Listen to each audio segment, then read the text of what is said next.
All right, episode 5 here, Studio Steve, and we're talking NBA playoffs. How can we not?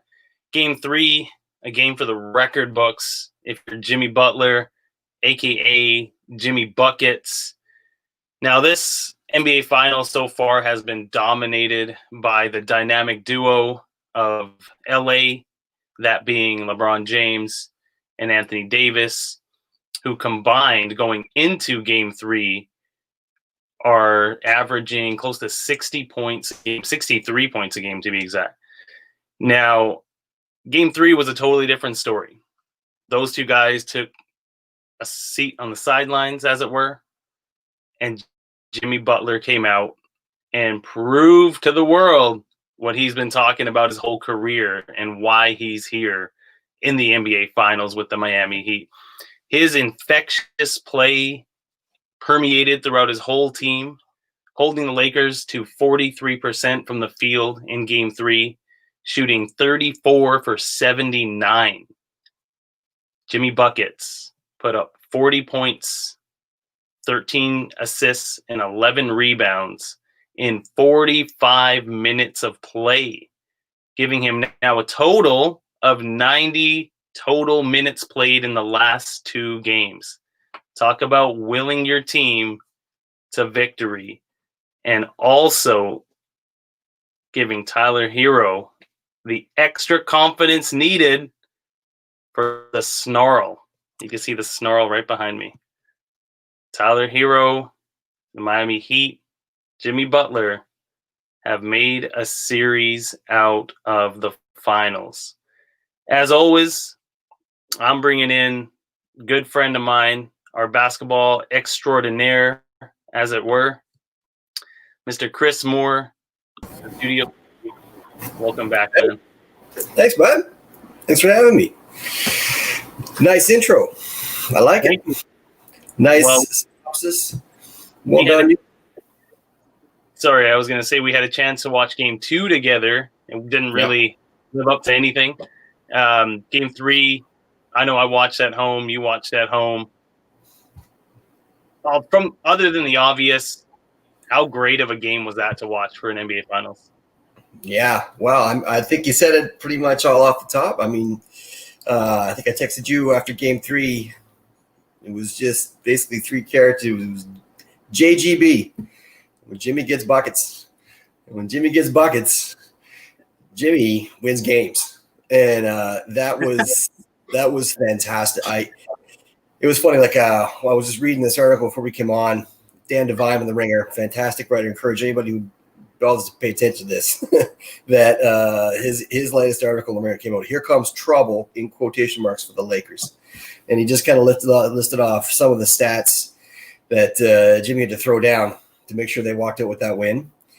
40 points on wildly efficient shooting, 14 from 20 from the field, 12 for 14 at the foul line, 11 rebounds, 13 assists, 2 steals, 2 blocks, 45 minutes, the tireless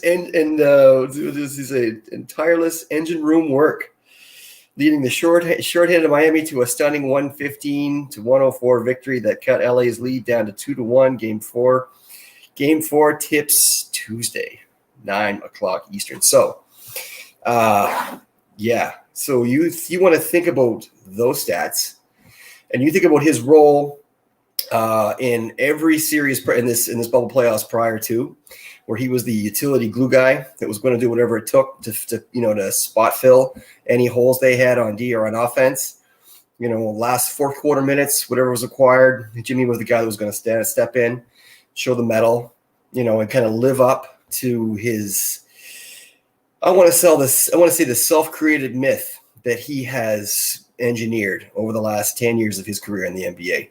You think about, and it's been talked and written a lot about, from his time in Chicago and what he did to engineer his way out of there, and then into that Minnesota, debacle, which he engineered to get the hell out of there, and then into Philly, where he took the parachute and jumped out of the plane there to find the perfect country to just parachute into, which is Heat Country. And it's so impressive.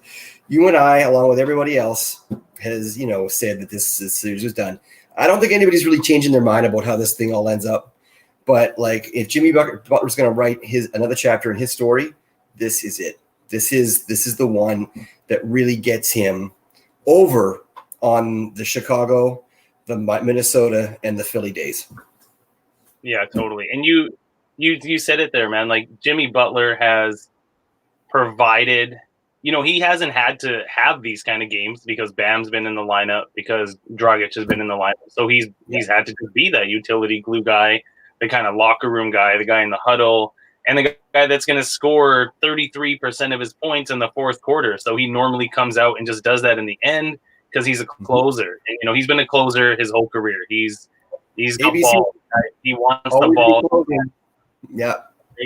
And so when you see what the adjustment he had to make when those two guys went out of the lineup this quickly, like he's like game 2, let's look at real quick here. Game 2, he got scored 25 points, 11 for 12 from the line, 13 assists in game 2 as well, which was a career high. So back-to-back career high games in assists, and 8 rebounds. And again, in 45 minutes. So this guy's logged 90 minutes. He's played an entire soccer game in the last 2 games.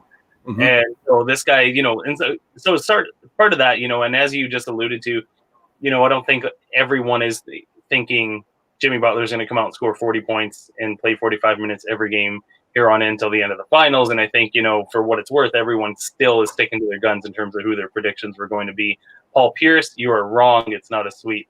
But I think this is the beautiful thing about the playoffs, right? Like, you had Tyler Hero in the last round putting up that 37-point game, and then you get Jimmy Butler coming in here with all odds against him and his team and putting the team on his back and doing what he did the last 2 games. And this is kind of the beautiful thing about the playoffs, is regardless of how it shakes out, and I know you and I both want this Miami team to win this, and we both think that, they have what it takes. I want to pose this question to you. Does Jimmy Butler's, his sort of, we talk about this all the time, and sort of players that have that type of leadership role that are so infectious on the team that everyone then takes on that, like the Kyle Lowry effect. And do you think what he did in the last 2 games, doctor's advice is doctor's advice, but does Bam push it and try to come back next game and try to tie this series up 2-2 and even just come out there as a decoy? So there's been a couple things floated about what is the nature of his injury really. So it looked like it was an arm, a wrist, a shoulder, something of that nature. Dan Devine, the article talks about some kind of neck issue. Right? Yeah. Right. So I think it's interesting to kind of contrast your question about Bam, pushing it to come back versus, like Goran Dragic. Right. Like, and now they're 2 very separate injuries, but they're also 2 very different situations. Goran is an older guy. He's in a contract. He's up for a contract next year. It doesn't make sense for him to come back. No. Right. Because any damage that he done jeopardizes his immediate future and his next contract, which he should get paid for. Right now, I only use that as a contrast to Bam. Right. So is he locked up? He will be, right, regardless of, I'm not even sure what his contract numbers are right now. But I think that if at all possible, right, if he can be out there, as you say, as a decoy, then he should dress. He should dress and sit on the bench.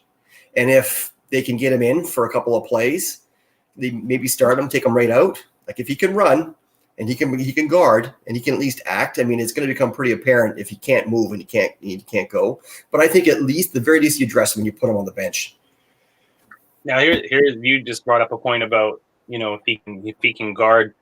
I thought Miami did a really good job of slowing down LA last game. Like, even guys that don't really play defense or aren't known for defense, like Duncan Robinson was trying his ass off to play some D last game. And he was even doing things outside of his comfort zone, driving and dishing and getting to the hoop and just doing all the extra things, right? And I think that when you look at what it takes to win a championship, like, AD's not going to have that bad of a game probably for the rest of the finals, right? Like he's going to come back and he's going to have a monster game.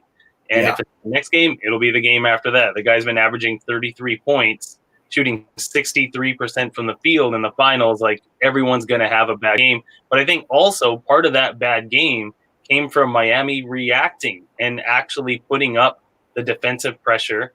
And I've said this earlier in some of the podcasts we had, that when you get a guy like Jimmy Butler, and he hasn't had to do it because of Bam and Dragic being in the lineup, but when you get a guy like Jimmy Butler, you want to see him in the first quarter, in the second quarter, and actually applying that pressure. Because when he applied that pressure in game 2 and then carried it over to game 3, made all the difference in the world. And it starts giving the rest of the guys a bit of that confidence, right? Like they can go into the hoop now. Yeah, exactly. And that showed in Tyler Hero's play, as you mentioned off the top too. Absolutely. I think that, I don't think that this is necessarily repeatable the way that it played out.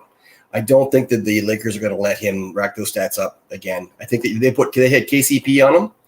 KCP is a much smaller, physically not, but like he is just a much smaller NBA entity. And I don't think that he has the shit to stay with Jimmy, and Jimmy knew that and backed him down. And there's a couple of highlights. Jimmy just kind of backed him down, short over the top of him, and he's backing out of the paint, walking back towards the defense, doing this like that,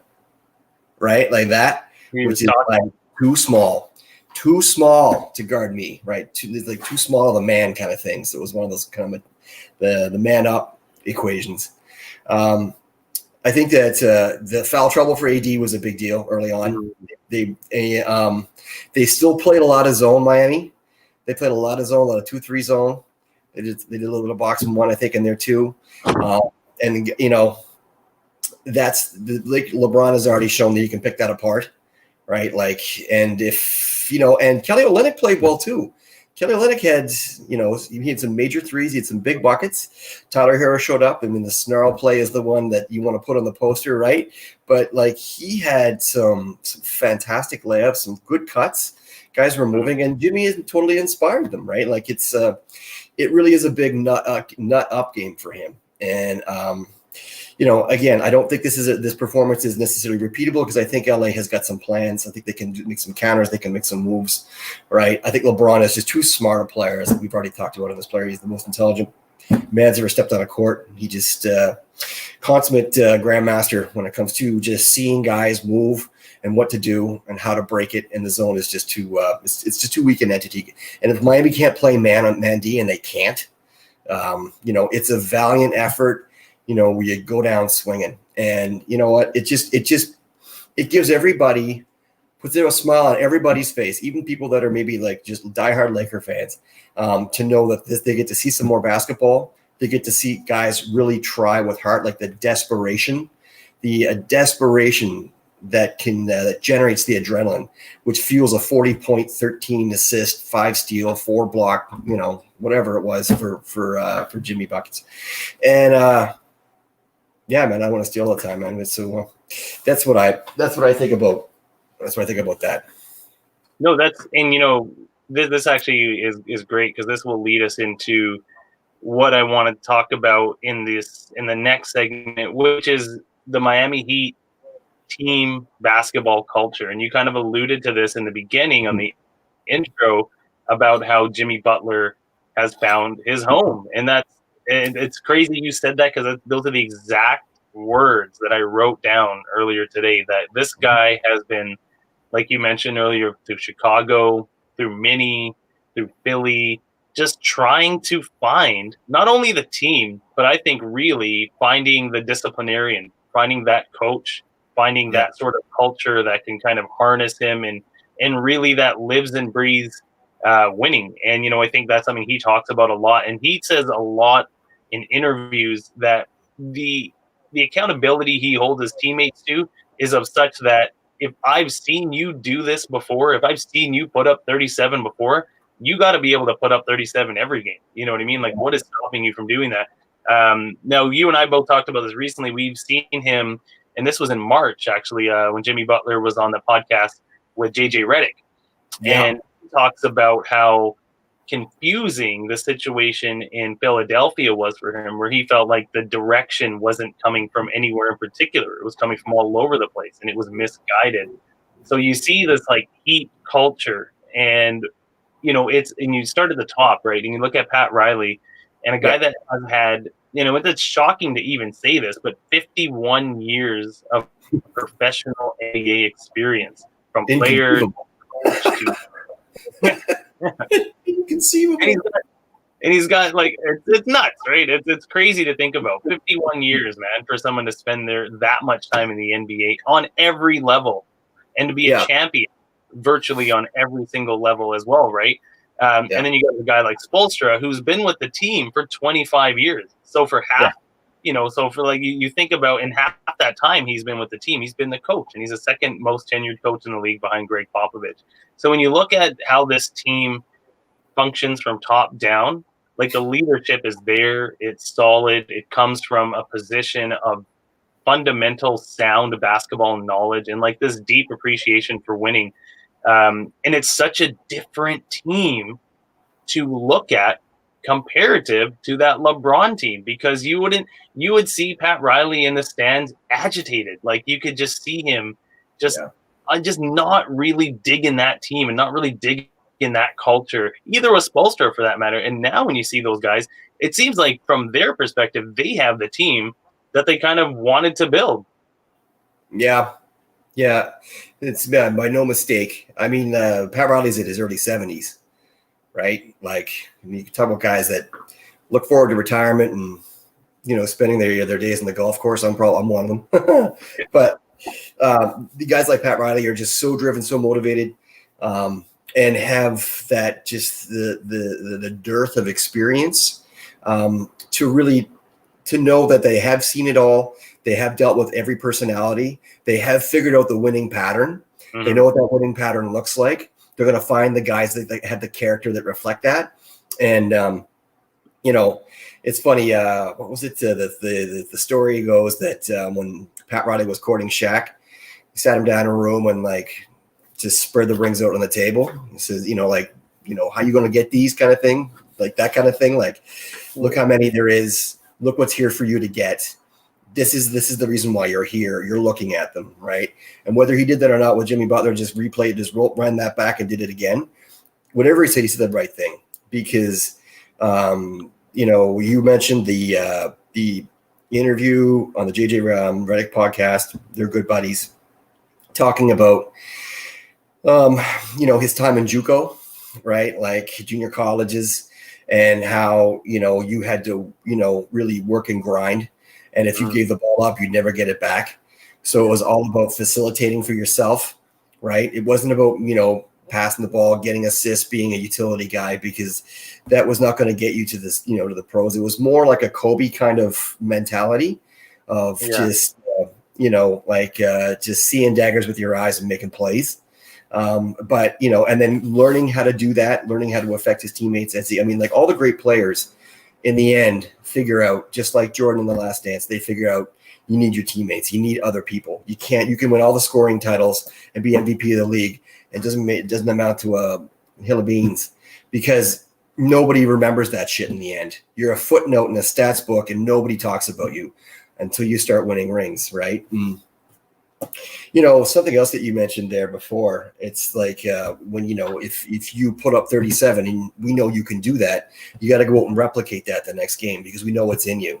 Phil Jackson talked a bit about that. I remember there was one excerpt from The Last Dance. He's talking about how you got to win the moment, right? Mm-hmm. And it's like the game is simply a collection of moments. And as soon as you win that moment, you got to move on and win the next moment and the next moment and the next moment. And it's only a success in the minute that it's done. After the minute is gone, the moment is passed, then you have to replicate that. So that's Phil Jackson talking about that same aspect on a microcosm within the game, right? And that's what winning basketball really is. It's winning each and every moment, whether it's a loose ball, diving on the floor, getting a putback, rebound, defensive rebound.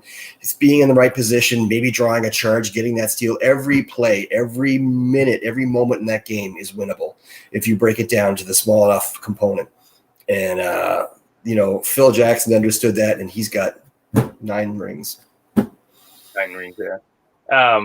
Here's an interesting point to bring up about just off the coattail that is Miami sort of has, let's say by some miracle Bam comes back and he's even like 60%, 70%. He could play a little bit.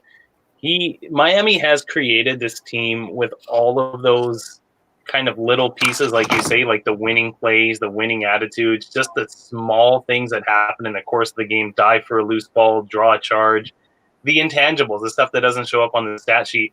And a guy that we, and most of the league likes to make fun of, Myers Leonard, actually had a pretty decent game last game. And I thought what was really interesting, you had alluded to the point of, I had made the mention a few times about Dwight Howard being back in the lineup and that being an interesting spark for LA, which I think for the most part, like he's being as effective as he's probably imagined to be at this point. Sure. And he's normally kind of the role of the agitator, the guy that's trying to get under people's skin. And I thought actually Myers Leonard did a good job of getting under his skin last game. And you alluded to previously Dwight Howard just waiting for him to implode. And I think, Myers Leonard is annoying enough that I think he has the capabilities of having Dwight Howard implode. We haven't seen JaVale McGee at all. It's true. Right? Like Dwight Howard started the last 5 games, and JaVale McGee has become absent-minded to everyone on the court. So I mean, even when you bring that guy in, he's still, he's not your most talented player, but he's effective in his own ways, especially around the rim. And Miami's getting to the rim, right? Like I wrote down, Miami in game 2 shot 91% from the free throw line. They're getting to the basket. Now, the biggest thing about Miami getting to the hoop, Jeff Van Gundy brought this point up, and as well as I do, I cannot stand Mark Jackson and Jeff Van Gundy commentating basketball any longer. I'm halfway through again. Yeah. And that's a whole other segment. But Jeff Van Gundy brought up a really good point last game in that the amount of times that the Miami Heat are getting to the free throw line is allowing them to set their defense every single possession. And also negating LA from running the ball because they're the second best team in the league in terms of fast break points per game. So like Miami has got this recipe under control, right? And like we've talked about Andre Iguodala, 6 straight finals, previous finals MVP. They've got all these little ticky-tack pieces. Kelly Olynyk, you mentioned earlier as well. He had 24 and 9 in game 2. I didn't actually jot down his numbers from last game, but you had mentioned he had a big game last game, and he did. And, so to go to my original point, even if Bam comes in with 65, 70%, and they've got all these little pieces, they have a good chance of making this a tougher series for LA than anyone gave them credit for. Like they could come out and win that second game. If it's not Jimmy Butler putting up 40, maybe Tyler Hero puts up 28, 29. Maybe Kelly Olynyk puts up 20. Like they have those pieces. And I don't necessarily think that LA, the only way LA has that amount of depth on the bench is if LeBron gets those guys the ball. Right, but on their own, those guys really aren't making. Kuzma's not making any plays on his own. He's spotting up and hitting in the corner. Markieff Morris is up on the corner. Markieff Morris had a nice game actually for LA last game too. Do you think that if it gets to a point where and I don't think it'll get to the point where the supporting cast is gonna win the game for you. But we kind of touched about this before the series started. Now that the series is 3 games in, going on to 4, in terms of supporting cast, do you still think that the Miami supporting cast is a little stronger than LA, or has it flipped, or what does that look like to you right now? Yeah, I think that it's in the bubble, but it's still the finals, and I think every game is magnified. And after game 2, Rondo was a genius, right?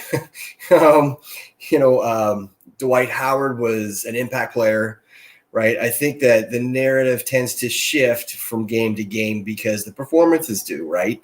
And what gets guys, as we talked about before, what gets guys the real credit in the end is the consistency with which they can, perform at a high level. Mm-hmm. And I think as far as the Kendrick Nunn had a pretty good game in game 2, but was terrible in game 3, right? He was really, like whether it's the stage, the nerves, the lack of conditioning, the COVID effects, whatever, I think that Miami's cast of characters, the team fits together better. I think the guys like I would rather have guys like Kelly Olynyk, Tyler Hero, Iguodala. I would rather have those supporting cast guys, right? Than Rondo is going to do Rondo things. He kind of appears and disappears. He's a history of that. But this whole playoff Rondo thing, I think, goes way back to his Boston days, more so, right, than his current days. Because when he's been in the playoffs before this, and I think that Dwight Howard, and I did want to get this in, is just a fucking wingnut. He's just a wingnut. He's a firecracker that will go off at the most inopportune time. I don't think it's like you were saying that Myers Leonard, I still maintain, is like some Florida State frat boy, right, who just found himself onto an NBA team because of his cheerleading sensibilities and his ability to flex in front of the camera and not perform. I didn't like him when he played with Portland either, for that matter. And JaVale McGee. Now, say what you want about JaVale McGee. Compare and contrast him with Dwight Howard. Dwight Howard was the best big man in the league in 2012. There was like 3 or 4 years he was an all-star. Yeah, 2009 when they went to the finals against LA, like he was the man. Yeah, right. Like, so he has at least that pedigree. He's short-circuited, most likely bipolar, but he still has that. He has the abilities, he has the skills somewhere in that scrambled egg of a brain that he's got, right? So, JaVale McGee also. When I think of JaVale McGee, I think of Shaq mocking him. That's what I think of when I think of JaVale McGee. All right, that's not fair. JaVale McGee. Like on all those Shaq in the full clips, it was like always got to get JaVale in there somehow, and he's going to give us something, right? He'll do something stupid. So, and that's not fair, but because JaVale, obviously they're all fantastic, the best basketball players on the planet who will play in the NBA. So there's not a bad player in the league, even the guys that ride the bench. But on that upper tier level, Caldwell Pope looks small against Jimmy. That's not going to happen next game. They're not going to.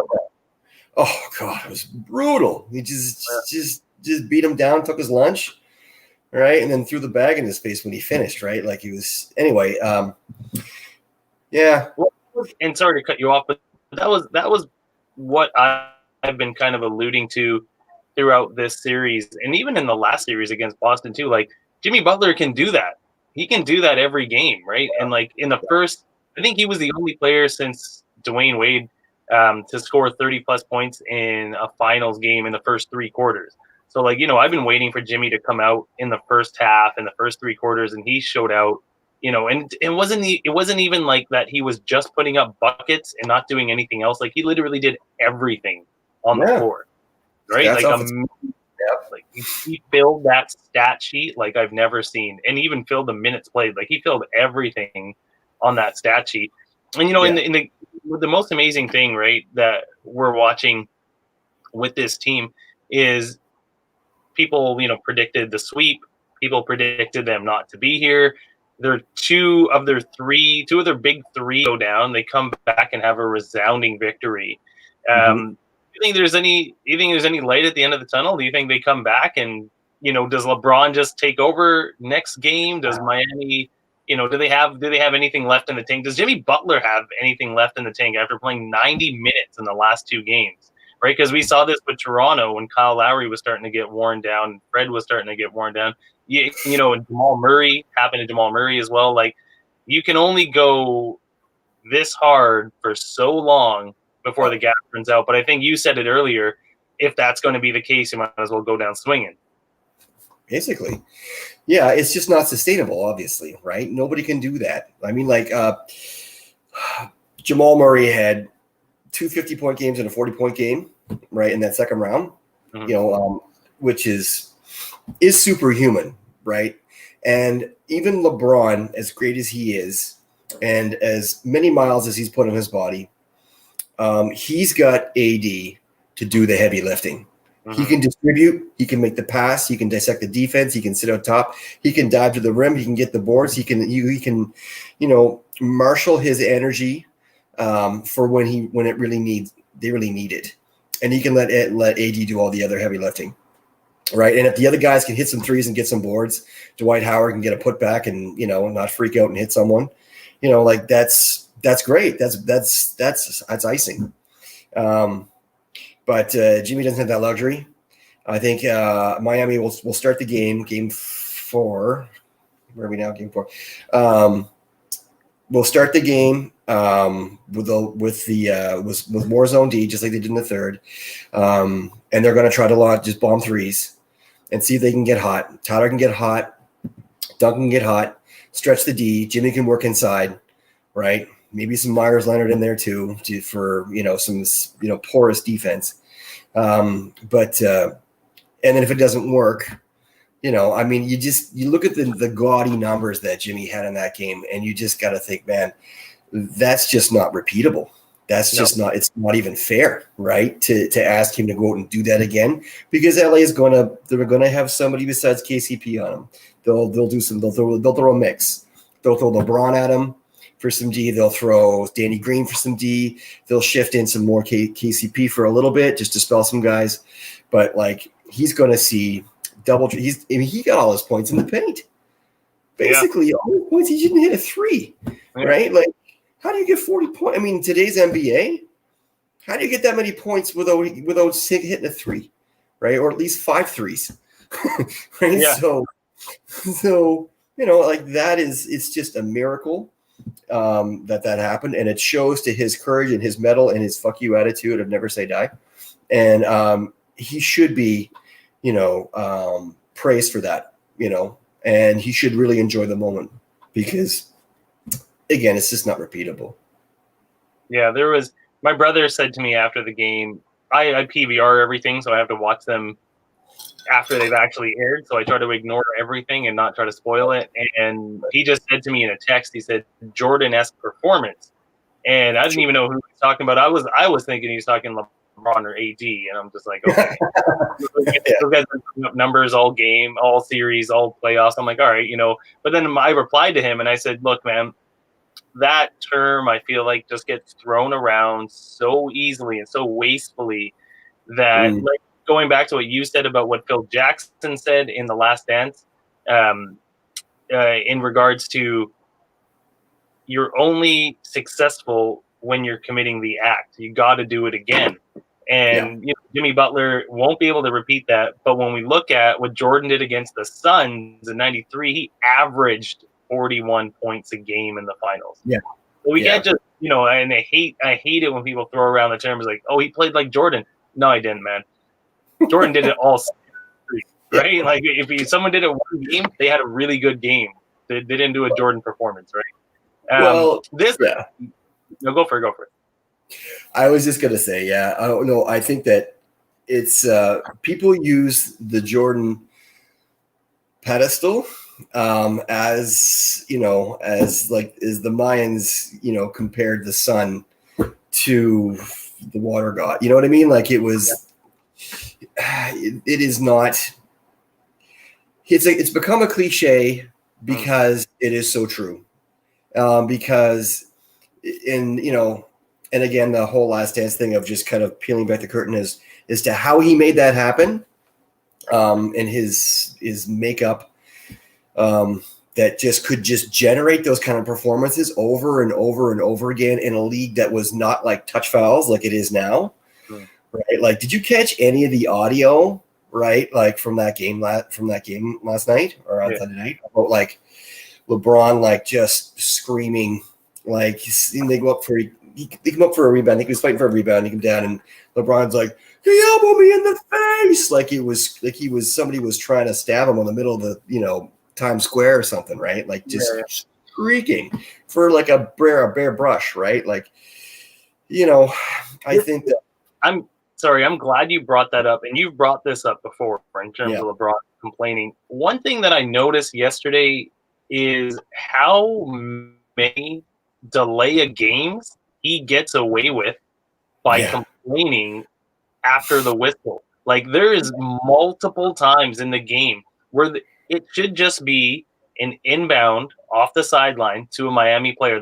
The ref has the ball in their hand and should just be able to pass it off, and the game should continue. And he will take his mouth guard out, his team will get around him, and they will have this little pseudo timeout review session. And in some cases, they get the refs to review the goddamn play, and I'm just watching it, and I'm just like, how is he getting away with these delays a game of controlling the action inside the game? Like, the referees blow the whistle, call a T, send him over, just get him out of the way. You know what I mean? Like, you still got to call the game, man. Like, that's what's so upsetting about the whole LeBron complaining thing that we've talked about a few times, is that not only does he complain, but he complains an awful lot, right? And like, when you look at the numbers this guy has, you know, okay, let me tell you really quickly, in terms of NBA Finals statistics in NBA Finals history, he is second in points, second in assists, second in steals, and fifth in rebounds. That's insane. Why do you need to complain anymore? You can play. We get it. You maybe want to go to the line a little bit more than others, but guess what, man? When you're 6'8", 240 pounds, you got to be able to take a little bit of leather, and you got to be able to dish it too, right? Like, I would agree. Right, and it drives me nuts to see how many delay of games that he gets away with every game, literally every game. That's one more kind of intersection that he has with the Jordan comparison, is that Jordan established the Jordan rules, and now he's basically taking advantage of the Jordan rules, right? Where I get extra timeouts, I get extra calls, I get extra just about anything I want because I am the second best player that ever played this game. So, right, like it's just the competitive edge, and you can't fault the competitive guy for taking advantage of every competitive edge that he gets. It may drive all the rest of us crazy. I think in the end, 20 years from now, we're still talking about, how great LeBron was. Are we going to talk about him taking, screaming for extra timeouts and, extra calls and all the shenanigans that he gets up to? No, we're going to talk about the ring number 4 that he's going to win, and maybe the ring number 5 next year, right? So, in the big picture, in the zoom out, in the moment, it's pretty clear what's going on, and then people just forget, right? Here's you mentioned this a few minutes ago. The Jordan is like the standard in basketball. Yeah. When somebody does something amazing, it's Jordan-esque, or it was like Michael Jordan, or it was similar to what Jordan did in this year, or as a rookie, or whatever it was. Kawhi Leonard wins Defensive Player of the Year and the Finals MVP. Only other player to do that, Michael Jordan, right? So everyone, like, Jordan is the standard. Do you think, based on the ridiculous numbers that LeBron James has accumulated in his career, does he ever become the standard for anything? Like, you know what I mean? Like, is he always going to be in the shadow of Jordan? Or is he ever going to get any props due, like 20 years from now, like you were saying before, in a previous podcast, like, our kids have the advantage of going on the internet and checking this stuff out. And The Last Dance has kind of re-cemented Michael Jordan's legacy again. But if The Last Dance never came out and basketball continued as it was, is LeBron James ever going to be the standard for anything? Or is he just going to be the standard for triple doubles? I think that's a little unfair. I think that you could definitely say that LeBron is the standard for longevity and for maintenance. Yes. Right. And for,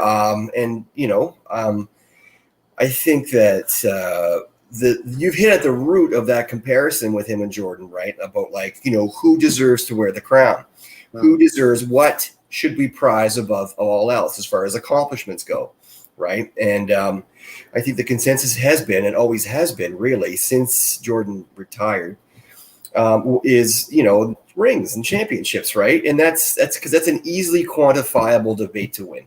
Right. The conversation gets much more interesting when you drill down into the data, into, the longevity versus one of the things too, it's like, if you want to compare LeBron to, like, Kawhi, who was basically handled with kid gloves in Toronto. That continued on over into LA, right? This whole thing about the load management thing. LeBron has been super durable. He's played a lot of games. He had that, injury to his groin last year, which kept him out of the playoffs and sunk the Lakers season last year, which, obviously paved the way for Toronto. So that was nice. But, Jordan played 13 seasons. LeBron's going on 19. Yeah. So, and he's been to the final 10 times out of those years. So he goes deep, right? He doesn't just play and the season's over. Like, he goes to the finals, right? And this is what, 9 of the last 10 years, I think, or 8 out of the last 10 years, I think it is. Yeah, we can look it up. I don't know off the top of my head, but yeah, it sounds about right. Yeah. But that's at the heart of the debate is to, what do you prize? What do you value in the best player ever? And, I think in the end, LeBron, it matters to LeBron. It obviously matters to Jordan, right? LeBron is still in his, it looks like he's still in his heyday. Even though he's lost his step, he doesn't have the step that he did when he was, back in 2010, 2000, when he was playing with the Heat, in his first go around, he had that in the early days in Cleveland, that superior explosive first step. He doesn't have that anymore. So he's just gotten smarter. He's just gotten better all around. He took care of his body. Well publicized, $1 million that a year that he spends on, just conditioning himself. Maybe it's, cyborg nanites that he has injected into his bloodstream. That does all the maintenance, repairs all the tears and stuff that he puts on his mileage on his body. But it's, you and I are both Jordanites. We're acolytes of that school. We forever will be until LeBron wins his 7th championship, or maybe his 6th, right? Yeah. Maybe he wins one with his son, right? Like, yeah, maybe Bronny, right? Like, I don't know. And then we can take Jordan off the mantle and just kind of put him just a little bit further down and put LeBron up on the top, like the star on the Christmas tree, right? Like that'll be, maybe that's the time we'll do that. But yeah. And we talked about this the last podcast too, about how every generation has their heroes.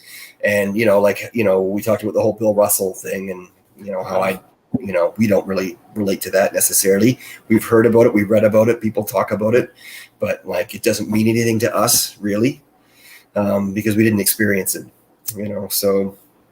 This is perfect, because this is leading me right into an interesting segment that I thought about yesterday based on some of the numbers, right? So I was looking at AD numbers and looking at Bron's numbers. In going into Game 3, AD was averaging 33 a game, 11.5 rebounds, shooting 63% from the field. Insane numbers. And actually, I should note, this is the first time in LeBron James' career that a teammate averaged more points than him. And LeBron himself in the finals going into Game 3 was averaging 29 a game, 11 rebounds, and shooting 55 from the field.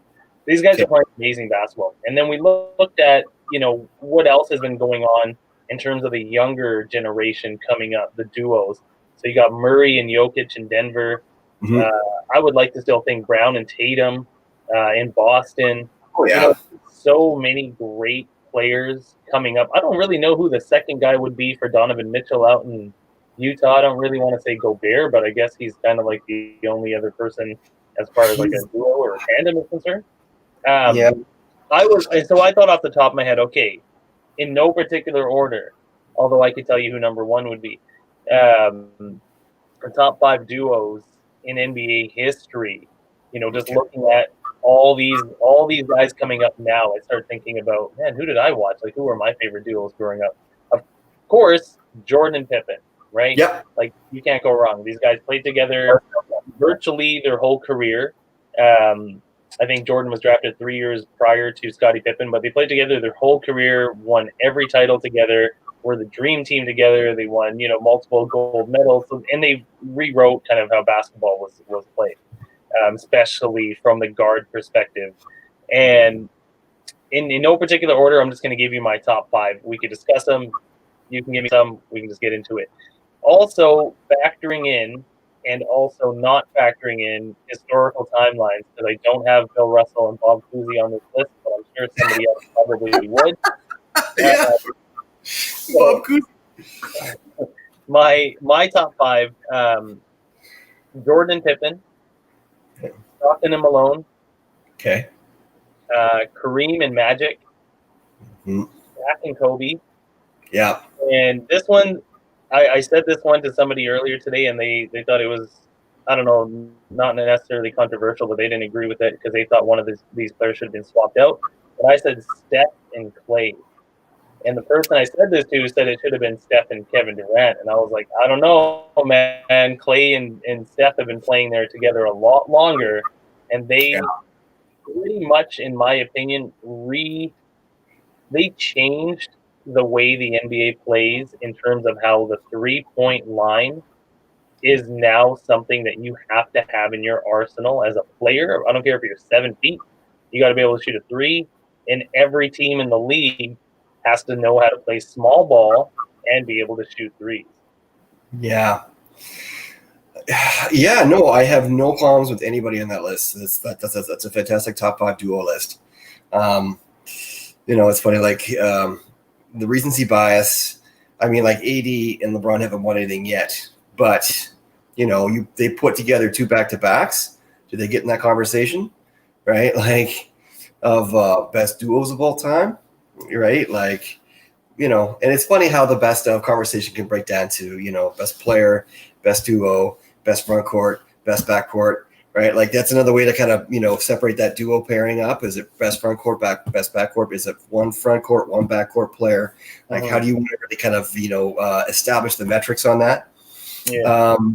I think you make a compelling argument for like the length of time those guys were together. One of the reasons why Kevin Durant left that team was because he was always seen as an addition, and not he was the main player, he was the main bucket getter, but he was always seen as a plus one to that crew, right? Steph, Clay. Is that really one of the reasons he left? I fully believe that. Yeah. That he never felt like he owned anything in Golden State. Right. Like he went there to get his championships. He got them, but the recognition that he so clearly craves, right? I find that just from many of the interviews that I've heard with him on podcasts, he's done a couple with Bill Simmons that I've heard, a couple of TV interviews. He's just, it's not even a fair thing to say, but he just comes off as a really shallow, insecure, unlikable person. Right. And that's my having listened to Durant, I don't really enjoy him as a person, as a basketball player. It's undisputable. But I do believe that when he left Golden State, because that wasn't his car he was driving. He was just borrowing dad's car, in my opinion. And he never got the credit that he felt that he deserved. He never got the recognition that he felt he deserved. And he decided to jet to the East Coast to play at a much less, competitive end of the conference. East is getting better and is not as weak as it used to be because with the advent of Toronto and Boston, right? But that was why he left to go there, and so he could run the show. And I'm just kind of hedging out your comparison of like, should it be KD in that equation versus Clay? I think they won a championship without him. They won more with him. Yeah. Again, his talent is unbelievable. Dude. What's that? They won the 73 games without KD. Right. Yeah. Exactly. Yeah. The Magic season. So I don't know. I don't really. Go ahead. Sorry, I didn't want to cut you off, but I was going to say this actually leads us into another interesting dynamic duo potentially, but based off of what you just said and based off of like the history of KD moving teams and his partner in crime in New Jersey, who's also a guy who I think who loves the limelight, who also wanted to drive the car, and who also felt like he is and should be the guy everywhere he goes because he's that good. How in the world are Kyrie Irving and Kevin Durant going to balance the ego and share the keys to mom's car if they're going to try to be this amazing duo that they feel like they already are, and they haven't even put it together on the floor once yet. I would say, prediction-wise, that it's not an option. It's not going to work. It's not. I think Kyrie is a wingbat too, right? Like they're both polarizing personalities. Totally. KD is a little less outspoken, at least. Like he will chirp the media and stuff, and he will chirp other players. He's got his own Twitter accounts and whatnot, right? But like Kyrie is an outspoken wingman on the Dwight Howard level, right? They're just, it's comical. It will be fascinating to see how that plays out. If the wheels don't fall off, by, whenever the season begins, however many games they get in that season, it'll be fascinating to see how long that car can stay on the road. And who is driving it? Is it KD? Is it Kyrie? Most likely it should be KD, because Kyrie has shown that he can't lead anyone, let alone himself, right down, any kind of, prospective path to success. 2 years in Boston to prove that. So, but it will be fascinating to watch that car careen around the turns. And just, and I predict it will be I assume there'll come a moment where they just fly off the tracks and they're not talking anymore. And Steve Nash is just pulling out his hair and wondering what the fuck he was thinking by taking that job in the first place, or asking for it in the first place. And, Kyrie obviously had the comments recently. He's had a few different comments recently, but he had the LeBron comments, the indirect comments to LeBron, right? But pretty obvious that he was talking about indirect about it. Right. All we didn't do was drop his name. And then also now you bringing up Steve Nash, these other comments about how they don't really need a coach and they're going to be good enough to just do whatever they do on the floor and their talent is going to take over. Like it sounds like a rookie almost, right? Don't you think the players would have had some say in getting Steve Nash over there? Like Kyrie's your cornerstone, KD's your cornerstone guy. They would have had some say, I would imagine, right? Like bringing Steve Nash over. That's what's so head scratching about it, right? And like literally head scratching. They are the only reason that he's there. Really, I mean, that doesn't happen without him being, or like without those two say so. I mean, from what I had heard and read from some of the talking heads was that Steve Nash had canvassed for that job. Like he went to Kevin. He's like, "Look, I'd like to do this. What do you think about me coming here to help coach you guys?" And they had a relationship from Golden State, and Kevin was like, probably in his half-assed way, be like, "Yeah, sure, it'd be a great idea." Right? We got Kyrie here. What he's like. I think that. Steve Nash does not get that job without their say so. So it's more than a little bit of influence. It's a lot of influence. So that makes it such a weird thing that he would come out and with that backhanded comment like, well, we don't need him anyway. Well, why'd you get him in the first place then? Yeah. What's his role? You could have had, a perfectly serviceable coach in what's it, Vaughn, the guy who would coach in the bubble. Yeah, a bit. Yeah. So why not just have him? I mean, you could run roughshod over that guy. He's got no stature in the league. He's got no, real cachet. I mean, he's a good coach. He did a lot of good things with a very limited roster and, made them, super competitive in the bubble until the playoffs started and they hit the Raptors. But, he's a guy that can be a really good coach one day in this league. But why not just, keep him if that's how your opinion really is of what the coach's job is? Why bother bringing Steve Nash in at all? Just if you're only going to embarrass him. Yeah, and I hope we both love Steve Nash, obviously, right? Hometown Canadian guy, Canadian content, 2-time MVP, easily Hall of Fame ballot, worthy. Guy that finished his career shooting 90% from the free throw line, 50% from the field, 40% from three-point line. Like, this guy's one of the most efficient players. He made Amari Stoudemire what he is. He sort of transformed the game of basketball in terms of the speed with the 7-second shot clock rule that they had in Phoenix. Like, so, when you think about what he brought to the table as a player, it's sometimes hard to translate. We talked about this earlier as well with Jason Kidd, and as amazing of a point guard as he was, like it wasn't necessarily transferable on the floor in terms of head coach. So you hope Steve Nash can make that adjustment. But again, going back to the sort of the conversation we had earlier about the Miami Heat culture, is you need the players to buy in, right? You need everyone to buy into that culture. And you look at that Miami team. I don't, based on like interviews and just based on watching the guys, communicate on the floor, doesn't seem like there's a lot of big egos in that locker room, right? And that's why I feel like they buy into that system and that organization. So aside from Jimmy's, right?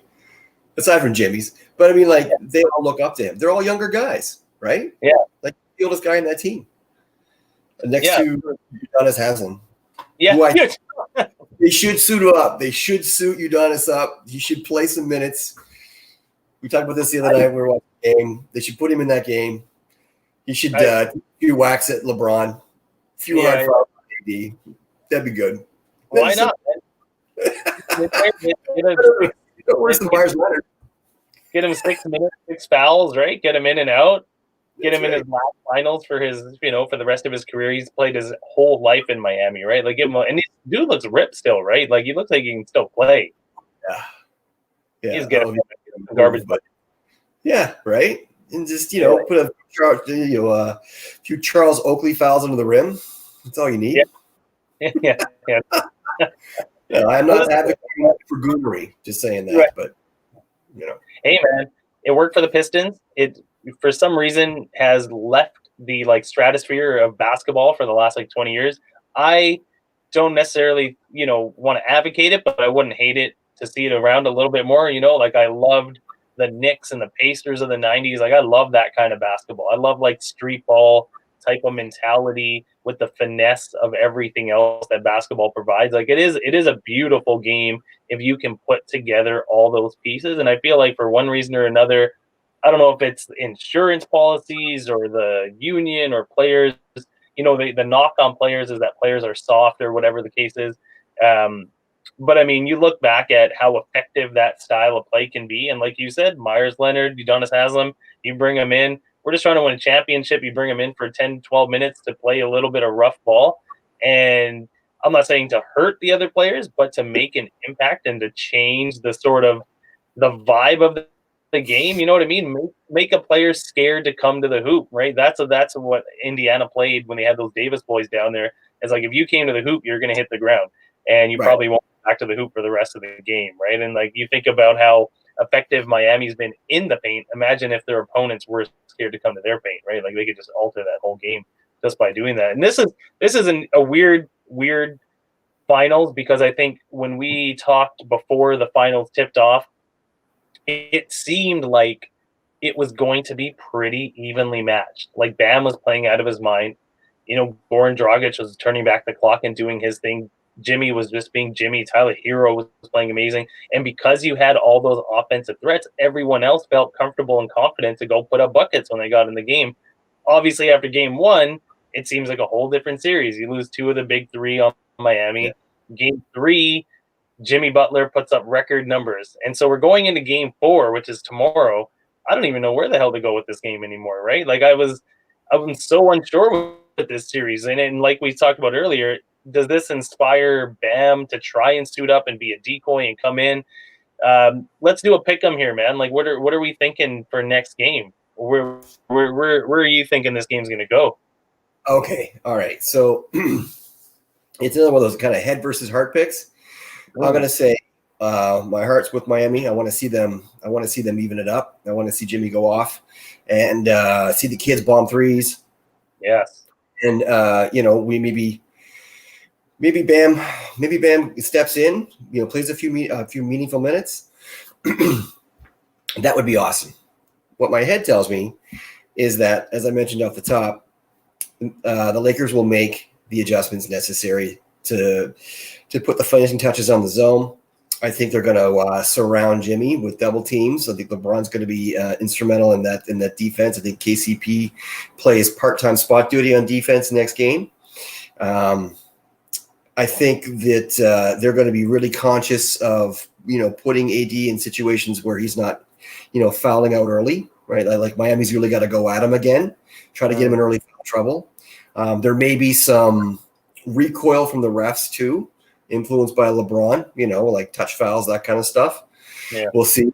But my head tells me is that, the Lakers will make the adjustments, and then Miami's going to be down 3-1 and then out in 5.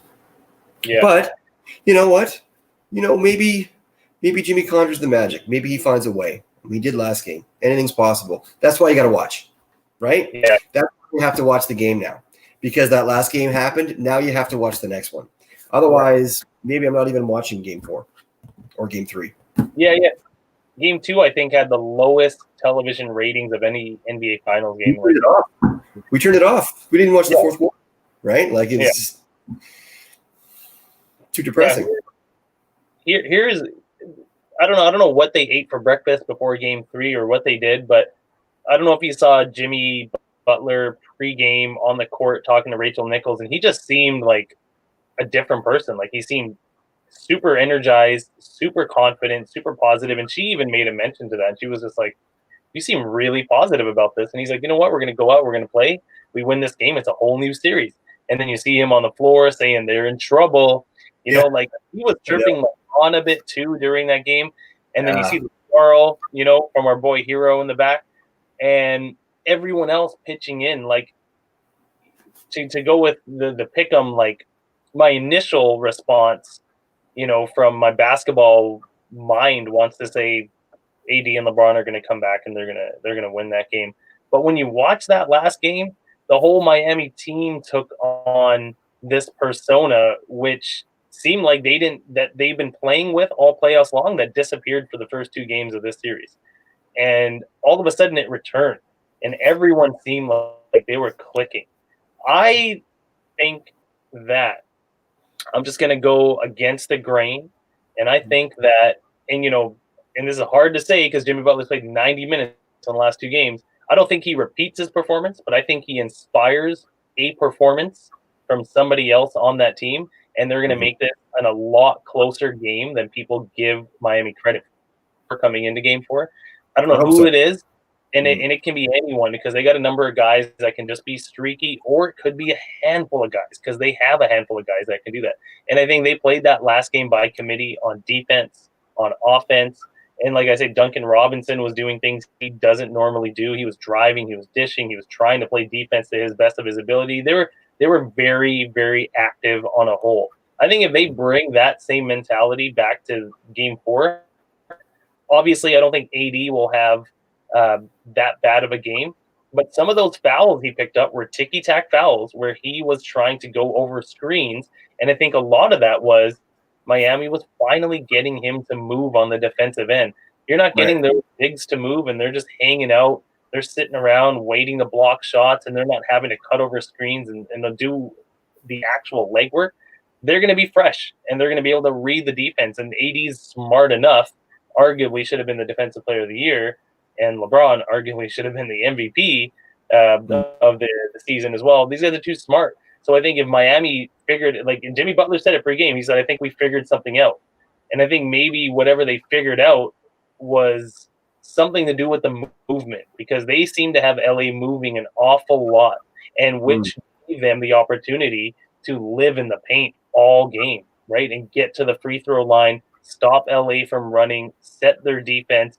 So they had a real game plan. I think if they go into Game 4 with that same game plan, the same mentality, and they execute the way they did, Jimmy doesn't have to put up 40. They could still come out and win that game. And I think they're gonna pull this one out, man. I think they'll get it notched up at 2. Our original predictions were you called Miami 6 and I called LA 6. I hope you were right for all intents and purposes.